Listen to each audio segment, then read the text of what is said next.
I think there are clear advantages to embracing technology, particularly early.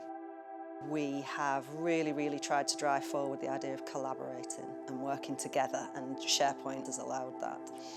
For our trust, we represent areas that have quite significant deprivation, and what we've found is that there are a lot of technological solutions out there that we have been able to access to really break down some of the barriers to learning and actually allow all of our pupils the ability to learn at the same rate. They can upload, share, edit all of their documents, so whether you work for buildings, estates, sites, safeguarding, they can all have access to that system. For those students that we teach with an education healthcare plan within a SEND unit, technology is more than just a classroom tool. It's a way in, it's a window. It allows us to bring the curriculum to life. It gives us that opportunity to teach in a way that they find it accessible. It gives us that equity and allowing them to understand the curriculum in more detail. If that technology wasn't there and they did not have access to that, then they would have fallen behind their peers. And I think it's what's always been really important to us as a trust is it doesn't matter the background of the student, it doesn't matter where they're from or how they come to us, that they are all offered the same deal and the same opportunities to be able to thrive and progress. Using the SharePoint facility to allow us to all work in the same way, all you access and use those documents, allows our trust to be able to look down at all of our schools from a central point and then see all of that data, whereas that was impossible before. We have an opportunity now, whilst we have the funds to do so, to invest significantly, but invest in a way that will ensure that we continue to be ahead of the curve as opposed to being reactive.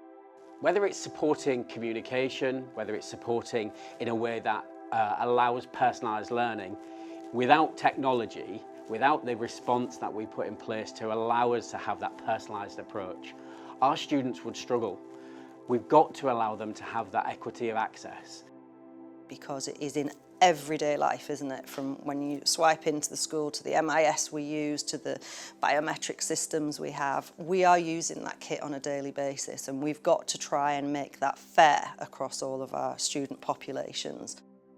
Once we see confidence in the classroom, once we see confidence in a subject, to digest things and for it to land and resonate with them, that gives them a sense of worth. That's the bit that technology can do. Having interactive classes, because we can get students up and about, we can get them moving, we can get them touching, we can get them feeling part of what we're doing. You've got to have a vision. I think you've got to have a strategy. I think you've got to stick to that. Say, what does that classroom look like in 2 or 3 years? And if you can get them on board, then they'll see the benefits of the systems we're trying to bring in. Now that we've got those devices, how are we going to get the best out of them? So how are we going to upskill our staff so that they are confident in delivering our vision and strategy, but also by getting the very best out of these devices to give those opportunities to those students to thrive. Technology in some cases has absolutely changed the way that they learn and have managed to succeed. To use the breadth of technology available to us to bring learning to life is critical, and that vision for our trust is really important.